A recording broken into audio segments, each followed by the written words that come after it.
This is Tony, and the image that we're going to be working with today came from the closeout of the Ice Bridge project in 2016. The location of these artifacts are on the very northern end of the Antarctic Peninsula. The peninsula is about 800 miles long and about 40 miles wide. And the artifacts that we're going to be looking at, this one didn't turn out real good, but there is some detail in it. So we're going to start with this one. And this is going to be the second artifact. And this is going to be the third one. And this is what I call the city complex. And as you notice, just the peaks are protruding through the ice and this water. So the biggest portion of these mountains that are shown are mostly through the top portion. So let's go to this mountain here.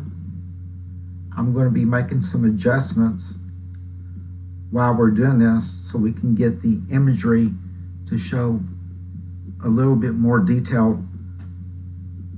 Let me move it up, make one more adjustment here. Okay, that should do it. Okay. Most people think these are mountains. And I had suspicion for a long time that what looks like mountains in Antarctica are actually artificial structures or artificial mountains that have a support system under them that was inlaid with stone millions of years ago.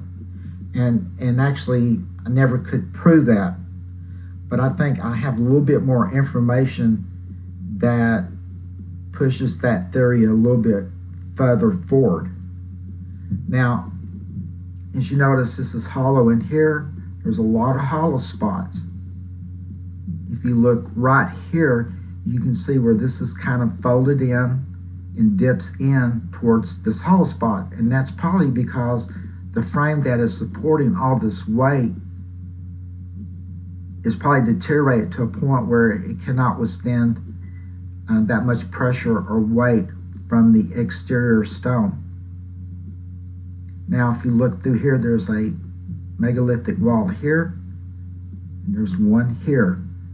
And when this stuff shifted forward, this center wall in here, it buckled. You can see where it buckled. Okay. Here's the artifact. You can't see real well, but it's right here. It's a structure, and it has like a square top on it. And apparently this was built inside of these artificial mountains. And then, of course, as the mountain is deteriorating and collapsing, it's showing the interior and what's inside the interior of these intelligently and artificially made mountains. So we're going to go back to the original picture. We're going to go to this artifact. I'm going to make some adjustments. And this one turned out pretty clear. Okay, we're going to stop right here for a second. You can tell there's a structure right here. Just the way it's made, it's got like holes or opening, and then it has a support structure. I think that is a support structure that's coming out through here. And as you noted, it looks graded. So I think what happened was when this was overlaid with stone, as it began to deteriorate, it started caving in and showing the main frame of these artificial mountains. And if you look inside, it's hollow inside, and there's some type of artifact, or maybe it's part of this building, I'm not sure. But if this is an artifact, it has to be something that flies, an airplane or a spacecraft, and it's docked inside at the top of this mountain. So remember, we're looking at the very top of these mountains. These mountains, some of these mountains are thousands of feet tall. I'm going to go ahead and bring the image out some more. There's a really good detail. And you can also see that there's bits of structure that's bent when this structure started deteriorating through here. And if you look, it looks like square pieces of stone, and it's slowly deteriorating, caving in, and then it's showing the main support structure. And if you look real close, there's some type of artifact here, and it goes out and then in, and there's a ring right here. Of course, we have no idea what it is, but definitely a 360-degree ring is not made by nature. Now we're going to go over to what I call the city complex, which is in this area where this mountain is sticking up. So what I'm doing is, as you notice, I'm taking you through these different phases to get up to the main image. And a lot of it's showing you how I do process stuff. But the main reason is that it gives your eyes time to adjust. So when you get to the main image, you're able to see it in a lot more detail than just glancing at the picture. It really does help a lot. Okay, so we're going to process this one.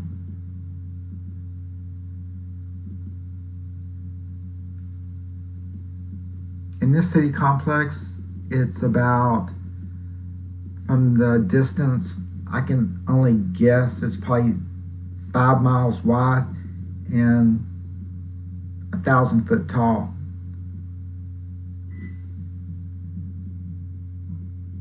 Okay, I'm gonna make some. And right here is when you first can see it, and it's protruding out of the mountain. Here, there's the mountain in the back.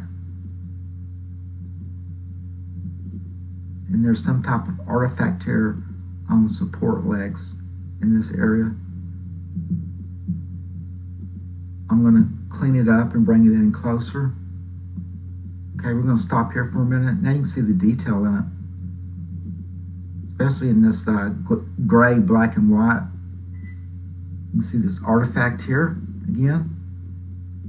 And when we get a close-up, you're going to notice there's a plate here standing on some type of stilts. It looks like it's bent and coming forward. So I'm going to process this some more.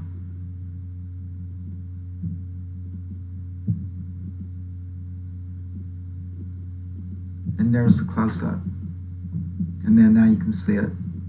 It's got one level here, 2 levels. It's got a 3rd level here. And then on the last color part, some of these details you can't see here, you'll be able to see them in the other colors. And then there's that artifact here. And then there's an overhang. And here's that plate I was telling you about that's bent over. That's on these, it looks like metal supports. And then these spires sticking up. I guess if you look on the bottom here, see how it's zigzag? Apparently this wall had fallen this way. And when it did, the supports that help support the structure and the stone that was laid on top of it all fell over.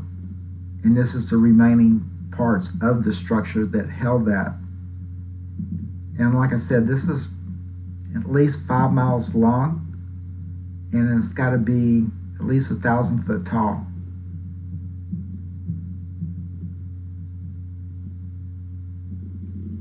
And I'm going to process it one more time. Okay, then you can see it again in detail. You notice there's a round object here, and then this goes towards that object and comes back over and comes here.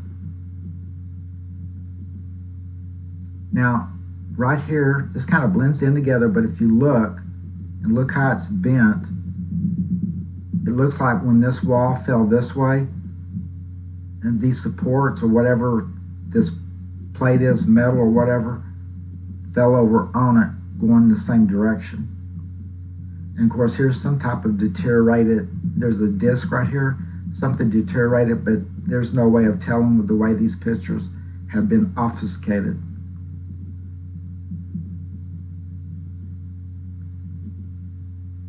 Then on this final one, I did a super close-up.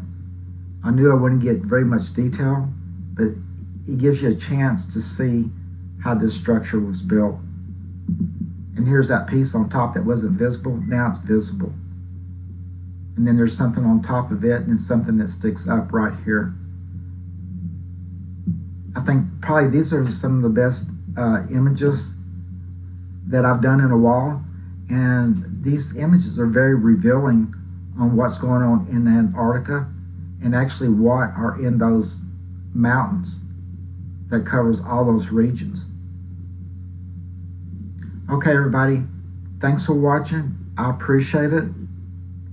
This is Tony with Earth Files Earth History, signing out.